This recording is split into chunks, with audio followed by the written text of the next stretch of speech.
poesia. Como um verso. Ainda sinto teu gosto de pêssego, tua manhã nascendo, tuas ondas quebrando em minhas areias.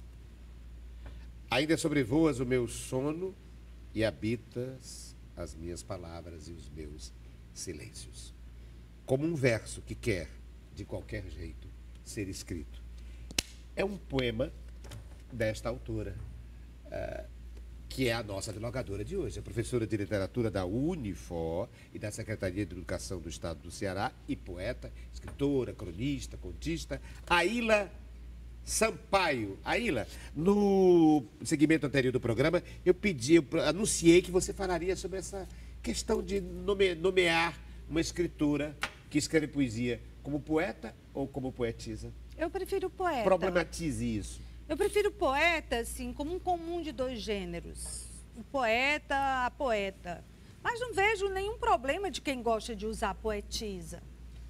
Poetisa está lá nos livros como feminino, oficial, de poeta. A palavra poeta. Não vejo nenhum problema, mas pessoalmente eu uso o poeta, a poeta, porque eu até acho que é uma forma mais de não ter essa coisa de literatura feminina, literatura masculina. Eu acho, inclusive, que essa estigmatização da palavra poetisa vem em função disso. Exatamente. De dizer, não, a poetisa é aquela que escreve esse hipotético mundo feminino. Ou né? é uma literatura feminina, ou mas menor. não no sentido de ser de mulher, mas de ser uma literatura menor. Ou restrita a um determinado tema, Exatamente. a uma determinada temática, né? Exatamente. Como se mulher só escrevesse de amor, poemas de amor, quando, na verdade, homens e mulheres têm que escrever de amor. A gente tem que falar de amor toda hora.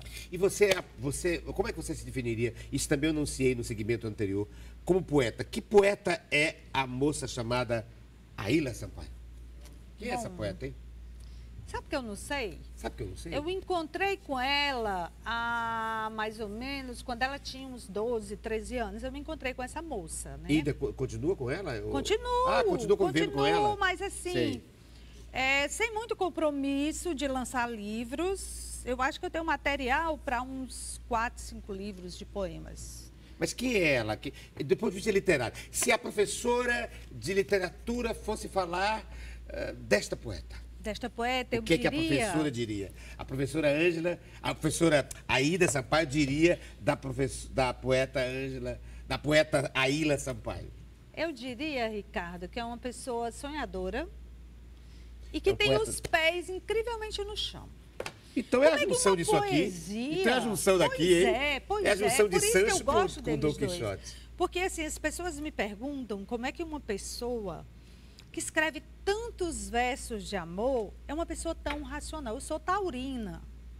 Então, eu sou incrivelmente emotiva. Eu posso estar aqui assistindo a uma peça sua e chorando de emoção, mas ao mesmo tempo enxugar que sair ali e tomar uma decisão muito séria. Sou muito racional nas minhas decisões, sou muito cartesiana, cirúrgica quando eu tenho que tomar uma decisão, nem que isso me custe os olhos. Você é uma Quixote Sancho. Isso. Uma Quixote, mas ao mesmo tempo, pança. É? Mas ao mesmo tempo, eu gosto de falar de amor. E às vezes, eu tinha, Ricardo, uma página no Facebook, porque tem o perfil e tem uma página. Sim. Que uma ex-aluna fez para mim. E aí, às vezes eu assistia a um filme e escrevia sobre o que eu vi, o amor que eu via na tela, ou escutava uma música e aquilo me inspirava, ou escutava uma história que alguém me contou. Aí as pessoas diziam, não fique assim, ele vai voltar. Tenha calma, a vida é assim, um homem que deixa uma mulher como você deve ser uma pessoa muito maravilhosa. Eu dizia, primeiro, que eu não sou uma pessoa tão maravilhosa assim. Segundo, que eu não estou falando de um amor meu. Eu construo as histórias de amor. Se eu vivesse todas as histórias de amor que eu conto, rapaz, o negócio estava sério. Não é testemunhal, a sua literatura não é testemunhal nem autobiográfica. Nesse sentido, digamos, toda literatura é autobiográfica no sentido de que nos revela. Isso. Mas não tão diretamente, não. Então, de ser ipsilíteres, é o que você assiste a um filme e você se emociona. Eu me emociono. Então, eu escrevo aquilo ali como se eu tivesse vivido. Quando eu leio um livro, eu me transporto. Eu vivi a história da Madame Bovary toda. E entendi por que ela era uma mulher entediada. nem por isso saiu ali e foi arranjar um amante. Com outro. Entendeu? Eu entendo. Claro, Mas você as se identifica pessoas- com o sentimento, com a visão de mundo, não é? Com a história daquela personagem. Existe uma limitação E tão cria, grande. digamos, o chamado eu lírico, né? O eu lírico. O eu lírico. O eu poético, O eu que está poético. falando ali, não necessariamente aquilo ali tem a ver com o que eu estou vivendo, mas com o que eu estou sentindo, sim. Sim, com sentido sim. Porque você escuta uma história de uma partida, de uma perda. Eu acho que perda é dilaceramento, perda é mutilação. É Então, empatia, então. Quer dizer, você se identifica isso, com muito, e começa a falar. muito, Mas olha, muito. ela é escritora e, portanto, vive de escrever e de dar aula sobre outros escritores e me trouxe um livro, vejam vocês, eu vou dizer para Em comentar. Ó. Não tem nada escrito. Pronto. Explique-se. Isso aí tem a Chama-se ver... Notes. Isso aí, Ricardo, tem a ver. Eu acho que todas as pessoas que gostam de escrever têm que andar com uma cadernetinha. Tem que andar com cadernetinha. Quando eu era estudante, eu digo isso aos meus alunos. Quando eu era estudante, eu andava de ônibus. Então, eu andava aqui e eu ficava escutando as histórias ali na frente, a história aqui do lado. O mundo é um laboratório. Então, eu ia tomando nota das coisas. Eu olhava, você conhece um conto da Clarice Lispector, que se chama O Amor? Em que a personagem está dentro do ônibus com as compras e ela vê um cego mascando chiclete. E ali vem a epifania, ela se toca da vida de um cego mascando chiclete. Então, eu já escrevi contos, história que eu escutava dentro dos ônibus. Ou então, eu criava narrativas. Eu via um casal, não conseguia escutar o que eles estavam falando. Mas eu criava narrativa para aquele casal. Mas aqui não tem não houve Por nenhuma... isso. Porque Você eu tá trouxe isso aí pronta pronto para escrever. Pra escrever. E a gente tem que, isso aí é para a gente escrever, é seu, pode ficar com ele. Eu quero ver o que, que vai sair daí, o que, que você vai escrever. Bota na tua bolsa e anda com ele. Isso aqui é para mim mesmo? É para ti, tu fica com ele. Pensei que era você. Já ia pedir para você escrever alguma Não, coisa. não, Já não. tem caneta? Então, você tem que ter um bloquinho desse sempre para você fazer suas anotações, para você não perder, que a grande inspiração está na vida real. Isso aqui Os grandes substituiria personagens. a Ilha. Ainda. Eu escrevo muito em nota de celular, mas as coisas que eu existe escuto... caderneta sim, de notas aqui. Sim, as notas As aí. notas. Mas eu ainda prefiro... Ainda prefere? ter as notinhas. Por quê? Há uma outra sensação, o que é? O prazer O escrever. estético é diferente. O escrever. É diferente. Eu ainda sou do tempo do livro. Do livro. Eu poderia ter hoje trazido aqui, eu tenho muitos livros. Você me trouxe dois. Pois é. Você me trouxe dois aqui que eu vou colocar, antes do objeto surpresa, dois livros. Um é a tradução e adaptação do Monteiro Lobato de alguns contos do Andersen. E o outro, Xavier, Antologia dos Poetas Brasileiros da Fase Romântica. Um livro por Manuel Bandeira. É, ele que foi organizador. Um livro de 1940. O texto dele é de 36, mas deve ter sido publicado em 40. Em 40. Essa edição aí, foi em edição é de 40. Com vários poemas da fase romântica organizados por Pelo nada Manuel mais, Bandeira. nada menos que Manuel Bandeira. Isso é uma relíquia. Eu mandei fazer a capa, né? Essa não é a capa. Para que ele não se acabe. Mas eu queria começar por esse daí. Pois não. Bom, eu não quero ser aquela professora chata de que diz assim, você tem que ler tantos livros. Mas eu ainda acho que antes de dar um iPad para os filhos, os pais deveriam dar. Antes de dar aquele videogame, joguinhos, ainda deveriam intercalar com livros. A minha formação, o primeiro livro que eu ganhei foi do Monteiro Lobato. Esse livro aí, dos contos de Andersen. Eu viajava nas histórias da bailarina, do soldadinho de chumbo, desses personagens. Este é o primeiro livro seu? Esse foi o primeiro livro que eu ganhei. O primeiro livro que eu li inteiro. Leu e releu. Isso. 30 vezes. Nem é do Monteiro Lobato, é traduzido por ele. É traduzido pelo Monteiro Lobato. E o Soldadinho de Chumbo. Foi por meio dele Deixa eu ver outros que a contos. minha imaginação viajou. A Menina dos Fósforos, As Cegônias, O Roxinol, São textos A Camponesa tradicionais. e o Limpador de Chaminés, etc, etc. Exatamente. Você tinha então o quê? 12 anos? Não, eu tinha 8. 8? Com 12 anos eu já tinha lido Dom Casmurro. Já tinha lido Inocência, de Visconde de Toné. Isso aí eu tinha o quê? 8. Esse daqui eu tinha 10 quando eu roubei. Quando roubou? Estamos aqui com uma menina que roubava livros. Olha a cor desse livro. Sampaio. É lindo, olha. E você viu que é um livro de poemas. A gente está falando de você poemas. roubou? Meu avô tinha uma estante, meu avô paterno, na casa dele, com muitos livros. E eu não sabia ainda o que era poesia. Eu era muito menina, não sabia o que era poesia. E eu começava a fuçar aqueles livros, que eu sempre tive paixão pelo objeto. E eu encontrei isso aí e comecei a ler Álvaro de Azevedo, Lembrança de Morrer. E aí eu disse, gente, o que é isso? E aí comecei a ler Gonçalves Dias e Juvenal Galeno. E eu disse, gente, o que é isso? E aí, quando eu saí da casa do meu avô para voltar a morar com a minha mãe, eu levei o livro e eu não pedi. Porque se eu pedisse, não iam dar uma menina de 8, 9 anos um livro desse. Porque eles dizem, você vai estragar, você vai... Não, tá aí até hoje. Então, eu li os poetas românticos e eu comecei a fazer poesia sem saber o que era poesia, porque eu não sabia nada de gênero. Eu só achava bonita esses textinhos sem parágrafo, com umas estrofezinhas, mas eu não sabia nomear isso. E aí, de repente, eu escrevi um diário e o meu irmão lia o meu diário. Um dia ele encontrou um poema e ele já era mais adiantado, chegou para mim e disse, eu quero te dizer uma coisa. Eu leio o teu diário. O quê? Eu preciso te dizer, porque eu preciso te dizer uma coisa. Tu escreve poesia. O senhor já tinha 10 anos. Eu disse o quê? 10, já perto dos 12. Eu não sabia que eu escrevia poesia, porque eu nunca tinha visto na escola o que era poesia. E foi assim que a poesia nasceu. E até hoje eu sou apaixonada pelos poetas românticos. E até hoje eu digo para as pessoas que ler poesia nos salva da morte, sabe? Eu quero então que você nos salve da morte, que você leia a poesia. Olha o que eu encontrei. O que você separou aí? Não, é só um trechinho. Eu queria que você lesse Aila Sampaio. E olha o que eu abri aí. Minha terra tem palmeiras onde canta o sabiá.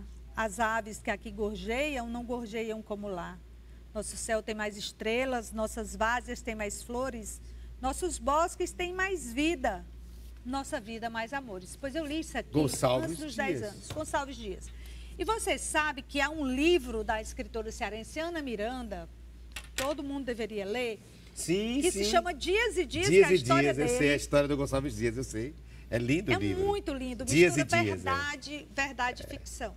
Gonçalves Dias.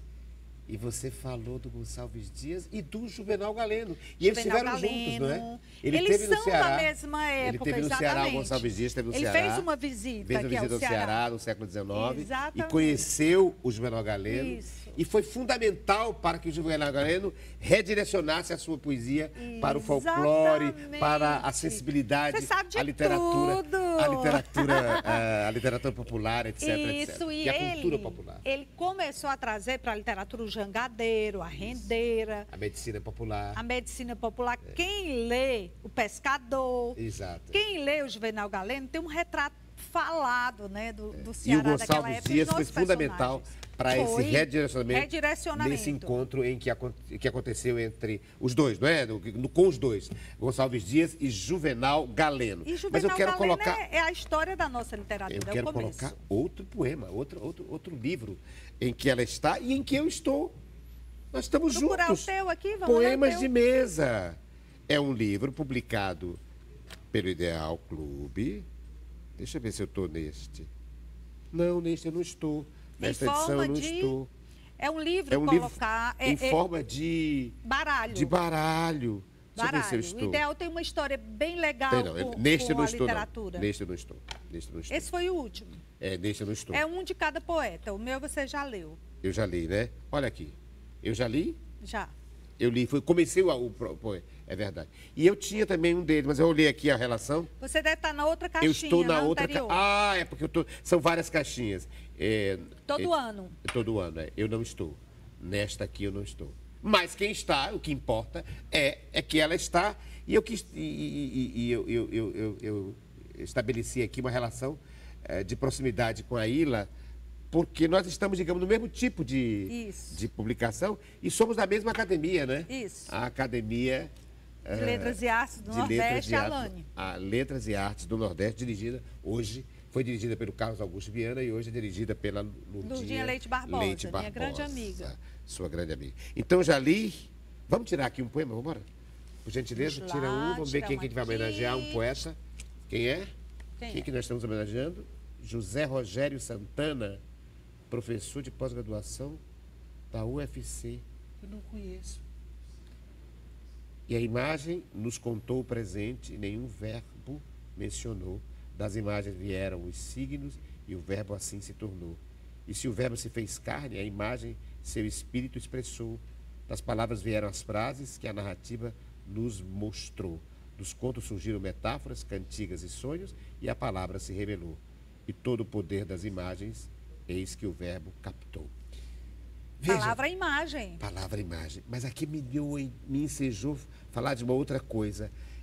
Você tirou aqui acaso um nome de um poeta, um poema. Nós não conhecíamos o poeta, nem você nem eu. No entanto, somos contemporâneos. Às vezes frequentamos os mesmos lugares, a mesma livraria, e não nos conhecemos nem conhecemos a obra do outro. Queria que você falasse isso. É A gente se lamentável. publica É. e às vezes nem os literatos nos leem, Nos é leem. isso? E isso me dá uma certa, digamos assim, uma certa tristeza. É como eu te disse, eu tenho material para outros livros e eu penso, realmente eu vou publicar? Eu vou ser lida? A gente quer ser lido, né, Ricardo? Você quer lançar um livro e você quer ler. Não é As nem por pessoas não têm vaidade, mais é para querer se tempo. comunicar com o outro. A gente escreve para quê? Isso, A gente escreve para poder se comunicar com exatamente. o outro. Na Se o outro não verdade- recebeu aquilo que nós escrevemos, nós não Na estamos verdade, nos comunicando com ele. a gente escreve para não morrer. É verdade. A gente escreve Né? para ficar. A gente escreve para não morrer. A gente escreve para ser É imortal. uma forma de sobrevivência. de Mas essa ressonância do leitor, né? Essa ressonância de você saber que foi para o outro, isso eu descobri muito nas redes sociais, sabe, Ricardo? Por isso que hoje eu publico muito mais nas redes sociais. E eu tenho esse retorno. Você acha que as das redes pessoas sociais, cadê? que Você leem, acha que por aqui comentam. é mais lido do que por aqui? Acho, tenho certeza. Não em blogs, mas nas redes sociais. Conheço pessoas de vários estados, já lancei livro em São Paulo, fui encontrar pessoas que eu conheci nas redes sociais e que escrevem também. Então, isso é muito mágico. A rede social é mais ponte do que hoje, está sendo mais ponte do que o Agora, próprio livro. também é assim, passou. O que eu escrevi há um mês já está lá embaixo, já não se vê mais. Tem muito essa coisa do... E isso a gente já está entrando numa outra história, que é a questão da hipermodernidade. De que o Lipovetsky fala, é tudo para hoje, é tudo para agora, não existe passado e o futuro eu só tenho medo dele. Antes do objeto surpresa, a Ila Sampaio me apresenta o último objeto que ela me trouxe, que é isto aqui. Não sei nem o que é. Vou abrir. Abra. Opa, abrir. Uma coisa bem simbólica, É né? um bottom, uma espécie de bottom. Bottom. Com o símbolo da educação e, mais especificamente, da Unifor. Da Unifor. A Lembra Unifor, aquela forma da corujinha Isso. assim? Né? Lembra a corujinha da educação. Mas por que você trouxe?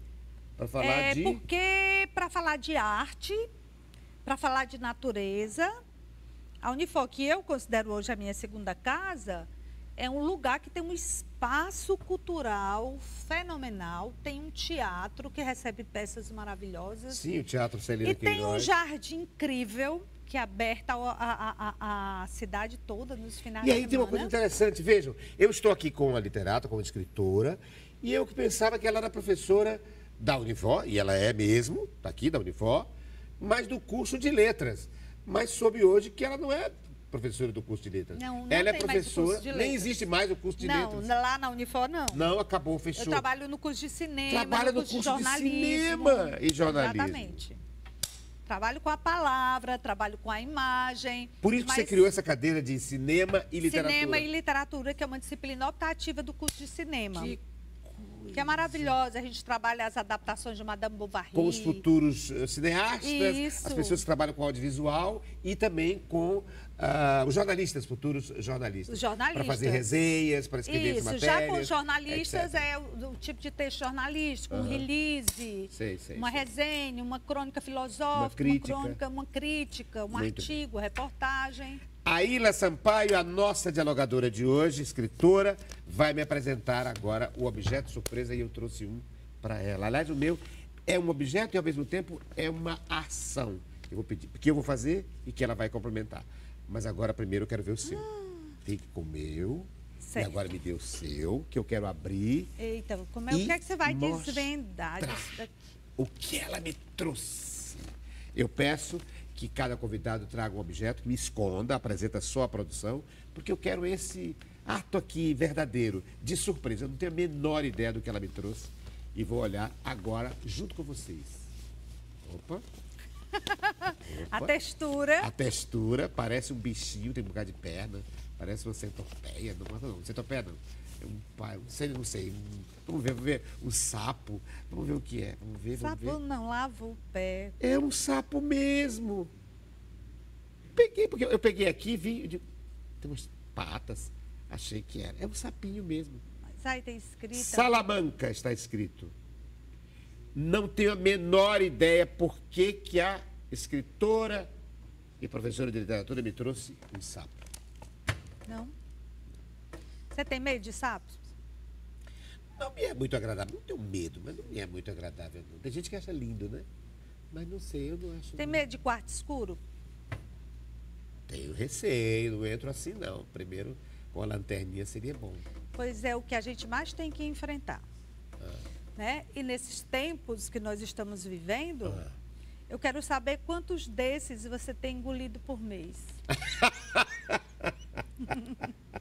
É por isso que você trouxe você que quantos é um artista, sapos? Você é um artista. Você está incomodado. Não está? Você tem engolido muitos ou não? Tenho engolido muito sapo. Muito sapo. Todo dia eu tenho que chamar aquela desentupidora para tirar os meus. Tirar sapo. Por isso que você trouxe. Foi. Para Você lembrar, não percebeu? no começo do programa, quando eu perguntei tudo bem, você disse tudo bem. Não, mas tá tudo bem. Não está tudo bem, mas tudo bem. Exatamente. Por quê? Pelos sapos, Pelos sapos que a gente tem que engolir. tem engolido, nos tempos em que a gente vê uma possibilidade de censura no cinema, em que a gente vê a educação tomando um rumo que não é para tomar, sem recursos. Ou privatização das universidades públicas. Um risco muito grande de privatização das universidades públicas. Então, e o sapo associado a tudo isso? Eu tenho o sapo é tão inocente, sapos, não é? Bichinho, tem culpa então, de não nada. tem culpa de nada, lindo, é tão né? lindinho o E sapo. esse é lindo. Agora você está me ensinando a achar mais bonitinho o sapo. Pois é. E achar até que ele é vítima da nossa linguagem, né? Não a gente está associando não era pra ele. engolir. Não é para engolir. Mas é exatamente por ele ser repugnante. É que a gente diz que tem. Como os nossos medos, os nossos quartos escuros, que a gente não quer entrar de jeito nenhum. É isso. Eu acho que, veja, sem combinar, os nossos objetos têm a ver, porque vejam vocês o que foi que eu trouxe para ela. Tem a ver também com sapos e definições políticas, etc, etc. Veja, ela não vai entender, de cara não vai entender, mas eu explico. Não vai entender porque realmente não está claro. Muito bem. Veja, é papel branco com um pincel atômico. Certo? Você, a partir daí, diria alguma coisa? Eu diria que há muito a ser escrito. Há muito a ser feito. Muito a ser feito, muito a ser escrito. Muito bem. Mas veja, muito bem, essa é uma interpretação. Muito a ser feito. Mas por que eu trouxe? Para fazer o seguinte. Ela é poeta, a mulher da palavra, né? Então eu me lembrei do seguinte. Será que dá para cortar aqui? Hein? Vamos ver, eu preciso, depois eu mostro. Vamos ver se eu sei desenhar, tá? Eu pensei isso ontem. O que eu vou fazer? Vamos ver. Aqui tem. Mas isso aqui é um retângulo. Retângulo. Né? É um retângulo, televisão? não é?